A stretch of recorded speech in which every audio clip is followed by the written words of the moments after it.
E se terapia não fosse sobre pensar positivo, mas sobre, sei lá, ter uma caixa de ferramentas para a vida? É sobre isso que a gente vai falar hoje. A gente vai mergulhar nas inovações bem surpreendentes da terapia cognitivo-comportamental, tudo com base no livro Inovações em TCC. E o mais legal, vamos ver como essas ferramentas funcionam na prática, no mundo real. Sabe aquela ideia de que terapia é basicamente se forçar a pensar positivo o tempo todo? Muita gente acredita nisso. Mas será que é só isso mesmo? Olha, essa ideia tão comum, ela tá prestes a ser virada de cabeça para baixo. Então, vamos deixar os clichês de lado, né? Em vez de teoria pura, a gente vai descobrir essas ferramentas acompanhando uma jornada de verdade. A história de uma pessoa real que vai mostrar pra gente como a terapia funciona no dia a dia, sem filtro. Ok, para começar, tem um ponto que é fundamental a gente entender. A terapia moderna, ela vai muito, mas muito além do que acontece só dentro da nossa cabeça. Ela envolve principalmente ação. Imagina só a cena, uma preocupação pequenininha, tipo uma bola de neve lá no topo de uma montanha. À medida que ela começa a rolar a ladeira abaixo, ela vai pegando mais e mais coisa, mais medo, mais autocrítica, até que, de repente, vira uma avalanche. É uma metáfora, né? Mas é uma metáfora brilhante para explicar como a ansiedade cresce. E agora, para dar vida a esses conceitos todos, a gente vai conhecer a Jeannie. É a jornada dela que vai ser o nosso dia nessa exploração. Então, essa é a Jenny, uma profissional super dedicada, uma filha que está ali cuidando da mãe, mas que, ao mesmo tempo, vive sob um peso esmagador de ansiedade. A gente está falando de uma sobrecarga de trabalho somada a uma situação familiar bem difícil, que acabaram deixando ela num estado constante de alerta, sabe? E de impotência.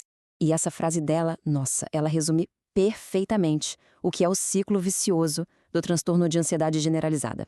A preocupação não tem um alvo fixo, sabe? Ela simplesmente pula de um problema para o outro sem parar. Nunca dá trégua. Então, a pergunta é: como ajudar a Jeannie a sair desse ciclo? Bom, o primeiro passo, e isso pode ser surpreendente, não é focar em mudar o pensamento, é mudar a ação.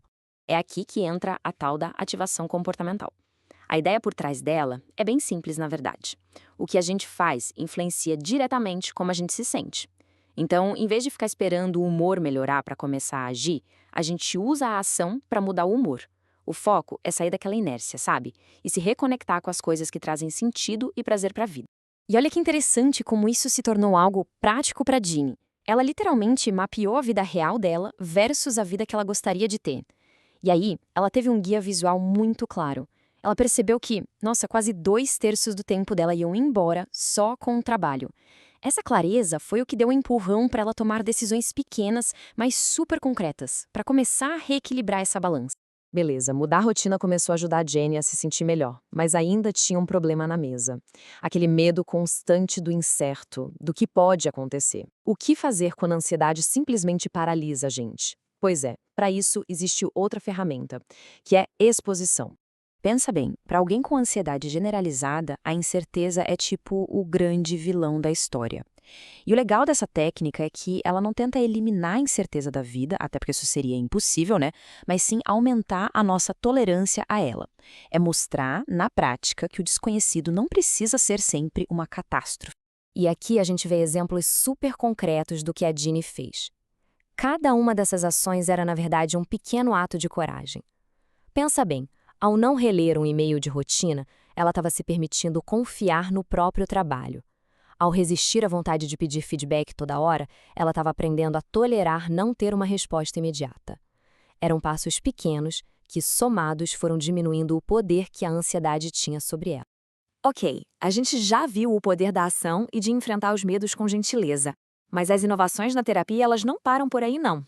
A próxima grande ideia é quase o contrário de lutar contra algo. É a arte de aceitar. Então, é super importante a gente entender essa diferença. A tolerância ao sofrimento é tipo um kit de primeiros socorros. É para usar naqueles momentos de crise aguda, sabe? Para não piorar as coisas.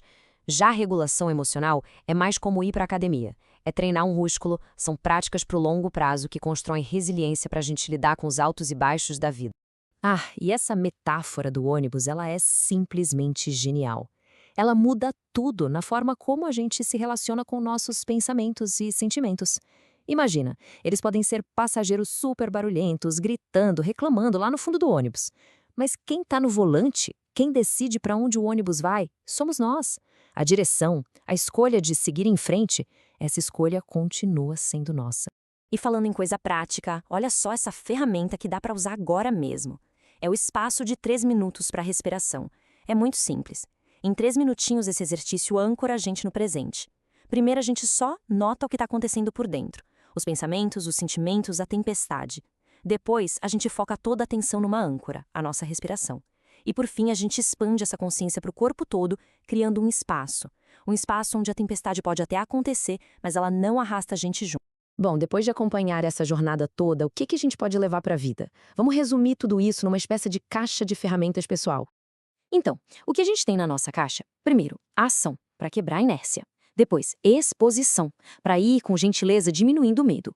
Aí vem a aceitação, para a gente parar com aquela luta interna que só cansa. E por último, mindfulness, para se ancorar no presente. Percebe? Não é uma solução mágica, uma coisa só. É um conjunto de habilidades para ajudar a gente a navegar a complexidade da vida. E, para fechar, fica essa imagem poderosa. A nossa mente é como uma orquestra. Às vezes, a ansiedade é como uma tuba tocando alto demais, sabe? Abafando todos os outros instrumentos. Mas a flauta, o violino, o piano, eles continuam todos lá. A grande questão é, qual música a gente escolhe reger hoje? Qual parte dessa orquestra interna vai receber a nossa atenção e a nossa regência?